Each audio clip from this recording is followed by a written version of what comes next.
ओम नमः शिवाय। जय श्री कृष्णा। राधे राधे। हर हर महादेव। ओम नमो भगवते वासुदेवाय नमः। जय श्रीमन नारायण। दोस्तों, जिस प्रकार इस ब्रह्मांड का ना कोई अंत है और ना ही कोई शुरुआत है, उसी प्रकार शिव अनादि है। संपूर्ण ब्रह्मांड शिव के अंदर समाया हुआ है। आइए श्रवण करते हैं सोमवार व्रत की कथा। प्राचीन काल की बात है। एक नगर में एक बहुत धनवान साहूकार रहता था, जिसके घर कोई कमी नहीं थी, परंतु उसको एक बहुत बड़ा दुख था। उसके कोई पुत्र नहीं था। वह इसी चिंता में दिन रात लगा रहता था। वह पुत्र की कामना के लिए प्रत्येक सोमवार को शिव जी का व्रत करता, पूजन करता तथा सायं काल में शिव मंदिर में जाकर शिव जी के सामने दीपक जलाया करता था। उसके इस भक्ति भाव को देखकर एक समय पार्वती जी ने शिव जी से कहा, महाराज, यह साहूकार आपका अनन्य भक्त है और सदैव आपका व्रत और पूजन बड़ी श्रद्धा से करता है। इसकी मनोकामना पूर्ण करनी चाहिए। शिव जी ने कहा, हे पार्वती, यह संसार तो कर्म क्षेत्र है। जैसे किसान खेत में जैसा बीज बोता वैसा ही फल काटता है, उसी तरह इस संसार में जो जैसा कर्म करता है वैसा ही फल भोगता है। पार्वती जी ने अत्यंत आग्रह से कहा, महाराज, जब यह आपका अनन्य भक्त है और इसको अगर किसी प्रकार का दुख है तो आपको अवश्य उसको दूर करना चाहिए, क्योंकि आप सदैव अपने भक्तों पर दयालु होते हैं और उनके दुखों को दूर करते हैं। यदि आप ऐसा नहीं करेंगे तो मनुष्य आपकी सेवा तथा व्रत कैसे करेगा।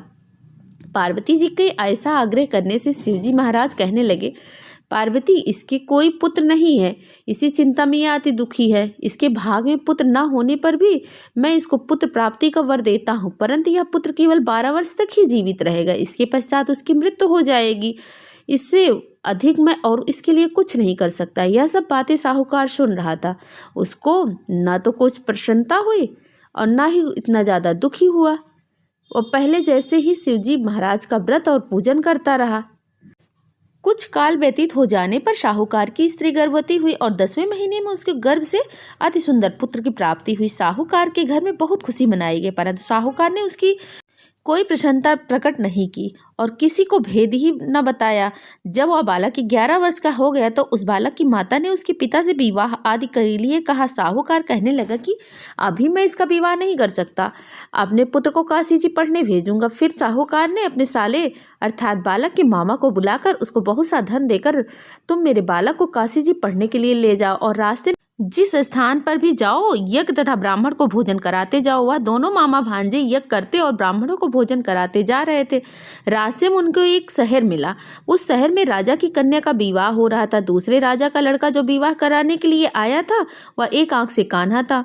उसके माता पिता को इस बात को बड़ी चिंता थी, कहीं वर को देखकर कन्या के माता पिता विवाह में किसी प्रकार के अड़चन पैदा न कर दें। इस कारण जब उसने अति सुंदर सेठ के लड़के को देखा तो मन में विचार किया कि क्यों न दरवाजे के समय इस लड़के से ही वर का काम करवा लिया जाए। ऐसा विचार कर वर के पिता ने उस लड़के और मामा से बात की। वे राजी हो गए। फिर उस लड़के को वर के कपड़े पहनाकर तथा घोड़ी पर चढ़ाकर दरवाजे पर ले गए और सब कार्य प्रसन्नतापूर्ण संपूर्ण किया।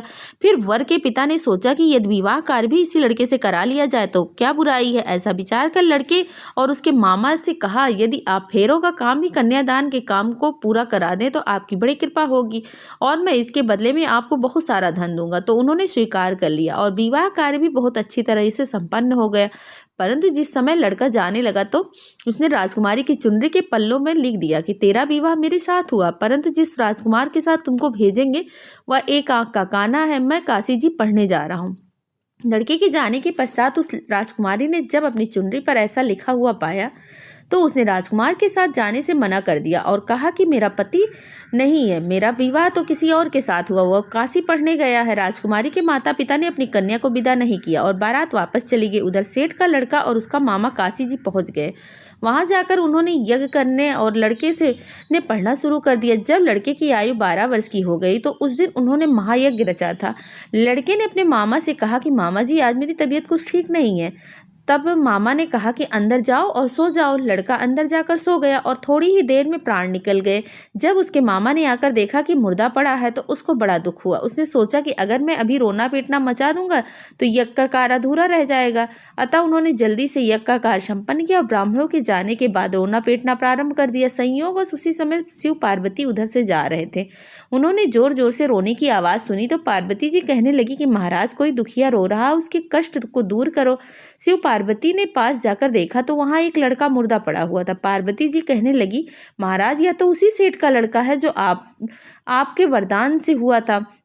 हे महाराज, इस बालक को आयु दीजिए, नहीं तो इसके माता पिता तड़प तड़प कर मर जाएंगे। पार्वती जी के बार बार आग्रह करने पर शिवजी ने उसको जीवन दान दे दिया। शिवजी महाराज की कृपा से लड़का जीवित हो गया। शिवजी और पार्वती जी कैलाश पर चले गए।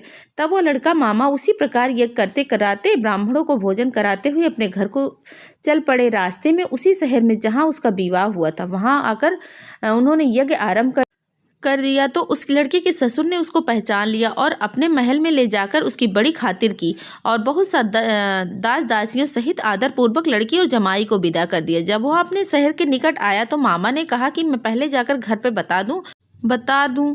जब उस लड़के का मामा घर पहुंचा तो लड़के के माता पिता घर के छत पर बैठे और प्रण कर रखा था कि हमारा पुत्र सकुशल लौट आया तो हम राजी खुशी नीचे आ जाएंगे, नहीं तो यहीं से गिरकर अपना प्राण त्याग देंगे। इतने में लड़के के मामा ने आकर यह समाचार दिया, आपका पुत्र आ गया है। उनका विश्वास नहीं हुआ। तब उसके मामा ने शपथ पूर्वक कहा, तो आपका पुत्र अपनी स्त्री के साथ बहुत सारा धन लेकर आ रहा है। तो सेठ ने आनंद के साथ उसका स्वागत किया और बड़ी प्रसन्नता के साथ रहने लगे। इसी प्रकार से जो कोई सोमवार के व्रत को धारण करता है अथवा इस कथा को पढ़ता है या सुनता, उसकी समस्त मनोकामनाएं पूर्ण होती हैं। प्रेम से बोलिए, भगवान भोलेनाथ की जय हो। ओम नमः शिवाय।